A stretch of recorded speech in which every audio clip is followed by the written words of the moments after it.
Here from Jubilee Studios. Today we're going to do a design on a towel. These are a lot of fun. Kids love them. Even adults love them.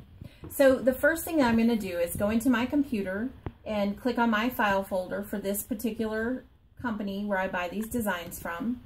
And I will find the one for my machine, which is the PES. So I will click on that and drag it to my USB drive so that I can get it in. You see I already have it in there, so I'm going to put stop so that it doesn't put it in there twice, because sometimes your screen isn't very good on the machine, and so you're not always real sure what you're doing. So what I'll do now is eject that. Now, a couple of little tips. One thing that I do is I make a different folder for each company that I purchase designs from a lot. If I have just some random ones, I just put them in a typical embroidery file so that I can go click in there if I really need to find just something that I already have. Your search button is your friend here, because sometimes you can't always tell what they are. And there's some companies that only number theirs. Urban Threads is one of those, so sometimes theirs are hard to figure out. I have not figured out how to rename them if I can, so I just leave them. So Urban Threads, I always have to go back to their website and look at them. I also have an external hard drive here. This is just to back up my computer. I put all of my files on here so that in case anything ever happens with my computer, I have a hard drive crash or anything, I still will have access to all of my files and I won't lose everything.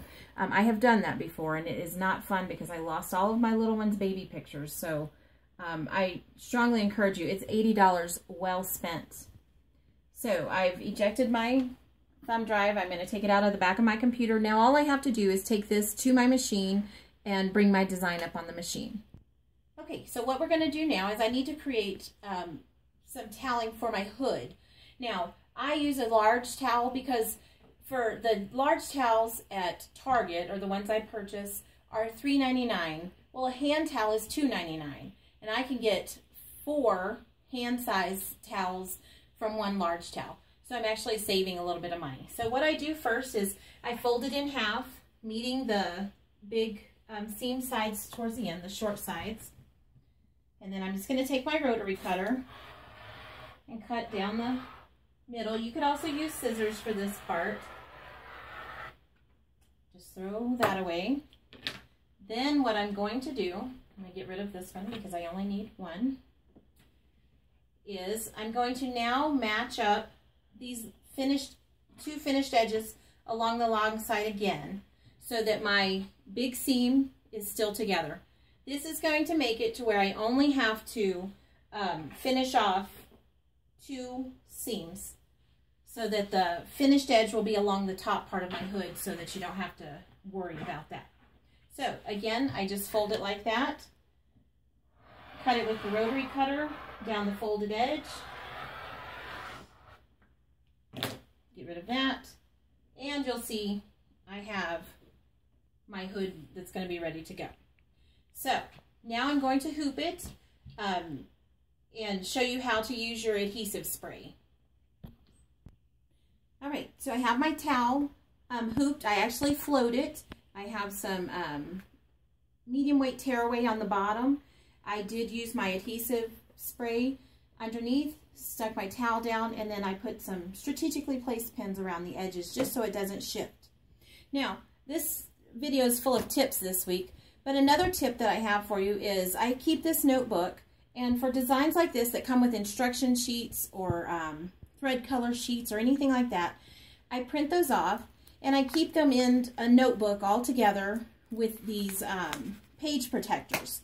When I'm ready to do a design, I just pull these out and take them to the machine with me. I'm not going to show you these because these ladies that have created these designs work very hard, and so once you purchase the design or any of your designs, you can make a copy of them and then just keep them in your notebook. You can see I still have a little bit of ways to go to get organized, but these are the ones that I've printed off so far.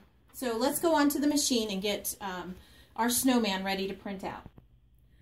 Okay, so now I've got my hoop onto my machine. Now what you're going to do to bring up your design, you see I've got my thumb drive in. You're going to push this here. Then I'm going to scroll over until I find the design I want. There's my snowman. You click on the design and then push this arrow, and then your design is up and ready to go, and it will tell you, here's your first step, and then it'll go to number 2. Now remember, if we have to adjust and go back, you go to your adjust, you go to your plus and minus of your thread, and you can go back to the very first thread color, or you can go back or forward stitches, or go forward to a thread color. If you didn't want to do this nose first and you wanted to do his face first, you could do that if that was something you were doing and you wanted to eliminate something or something like that. So that's just another way that you can adjust what you're doing. Now another thing that you can do is you'll have this little piece of paper here, and it's got like a little checklist. So you can go here, you can change the colors of the threads if you need to. I'm going to push this button, and you'll see it takes me to my tension and my embroidery speed. Now, if you'll notice up here it says inches. Your machine might also say millimeters. I keep mine on inches because in the United States we do everything in inches. But if you work in millimeters, you could change that as well. Now on your embroidery tension, I don't like to have to mess with this, but sometimes if you're doing a stitch out of a very dense design like eyes on something that you want to look very pretty, you may have to adjust your tension a little bit, as well as looking at the stabilizer you use, because sometimes that can really impact it. My friend Elizabeth gave me a good tip. She says when you're doing eyes, always slow your machine down to 350 stitches per minute instead of the 650. Now it does go slow, so you have to just be patient with it. But those are some things that you can check on when you're trying to troubleshoot if your design isn't stitching out the way you want it to. Okay, so now we've got our design ready to go, and according to my instruction sheet, I needed a piece of orange fabric of any kind.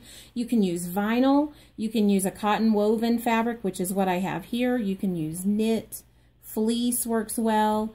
You can also use velour or anything like that. There's lots of fabrics that you can use for your applique part. So the first thing I'm going to do is thread the machine. I've shown you all of this in the first video. Now, one thing you'll notice on my machine, I've done my first initial placement stitch. I have not put my stabilizer on just yet. I will do that after I get my fabric laid down. But you'll notice on step 2, it says red thread. Well, clearly we're doing a carrot nose, so we don't want red. This is depending on what the digitizer used as far as their thread colors in what brand they used. So each brand will read differently on your machine. So sometimes you just have to do your best and figure out which color thread that you're supposed to have, and just know that a carrot is orange, and so you're going to use orange. All right, now I have my fabric here, and you'll notice I have some fusible fleece on the back here. This will help to give my design a little bit of dimension and not allow the terry loops to show through once I get this all stitched out. Some ladies use Heat and Bond Light. You can also pick that up in your local stores and use that, whatever you prefer. I make a lot of bags, so I have a lot of fusible fleece laying around, so that's my choice to use. Now, when I'm going to put down my fabric for my applique part, I do not pin this or anything. I just lay it down in place. The loops of the terry will help to grip the fleece, and so I won't have to worry about it shifting or anything like that. So my presser foot is raised. I'm going to stick this right here, and on top of that I'm going to put my washable stabilizer under here. Now this plasticky kind has become my very favorite because it tears away without leaving any fuzzies or anything like that on the edge of your designs. So now I'm going to start the machine back, and I'll show you how to trim away the excess fabric when it's finished. Okay, so I made a little error, but this is one that's easily remedied. I actually put my wash away stabilizer on before I needed to. I wanted to stitch this down first and then put my wash away on, but that's okay. We're going to work around it. Now I have these nice applique scissors for when I'm cutting around these stitches. It gets really close without tearing your toweling or without cutting your fabric. So I'm just going to trim, and you'll notice I'm just going to push my stabilizer out of the way so that I don't tear it and I don't have to use another piece. I try to be frugal with my stabilizer because it's not the cheapest stuff in the world. And I'll just go around this. Now, some designs that you do will be way more intricate than this little snowman is. So just be prepared for little fidgety cutting and stuff. Now, some ladies use their silhouette or cameo vinyl machines, and they can put their design in there and make it to where it cuts the design out of their fabric without them having to trim. So I don't have one of those, not yet. You know, it's on my list of things to get. So the one thing you want to be sure is that you do get very close in here with your trimming, because when it goes to do your satin stitching, if you're not trimmed close, you'll have some fabric sticking out, and you don't want that when you've finished your design. So I'm just going to go in here with my smaller scissors and get all these little threads out. Now, another thing I want to tell you is never, ever, ever use spray adhesive on the top of your design. It does not come out. You will have a hot mess. So always remember that this adhesive sprays do not go on the design. They're only to help you attach to your a temporary hold to your stabilizers to keep your designs from shifting. Okay, so I think I've got that close enough. So I'm going to put him back on the machine. Scooch it right under there. Make sure again that you hear the click. If it doesn't click, it's not attached, and that will not work out well for you because it'll shift and it will not be pretty. All right, I'm going to change my thread color. Okay, now my design is finished, so I'm just going to tear away this washable. Now you see how it just peels off real easily. If you have some that doesn't come off, just spritz it with a little water in a spray bottle and dab it with a paper towel, and it will come off. Don't forget to remove it in your little inner spots on your carrot. Let's see, these little pieces, this is where your little tweezers come in handy. You can reach down in there and grab them off. Sometimes. All right. And in here around his eyes. Now, I've trimmed all my jump threads already, so you would have to do all of that before you can get all of this off. And looks like I'll have to spritzel off a little bit to get some of the rest of it off. My snowman. Sorry, I'm not supposed to say his name. Alrighty, so then we will just unpin him.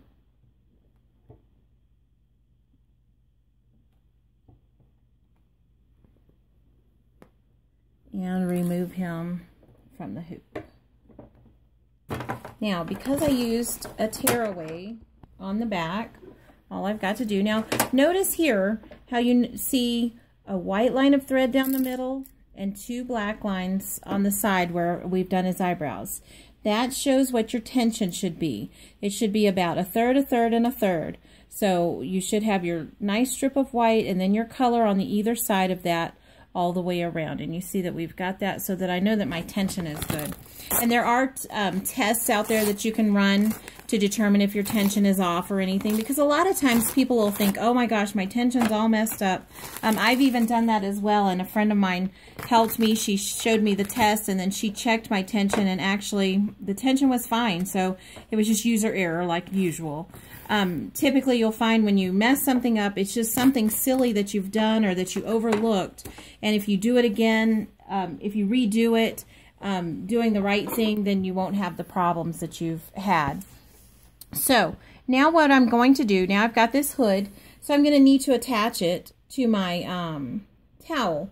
So I'm going to fold up here and pin. I'm going to pin it underneath this heavy pre-made edging that the factory did when they made the towel. I'm going to pin. All right, so now that I have it pinned, in our next video, I'll show you how to attach the hood to your towel. Thanks for watching. I hope that you found it useful, and remember to like and subscribe.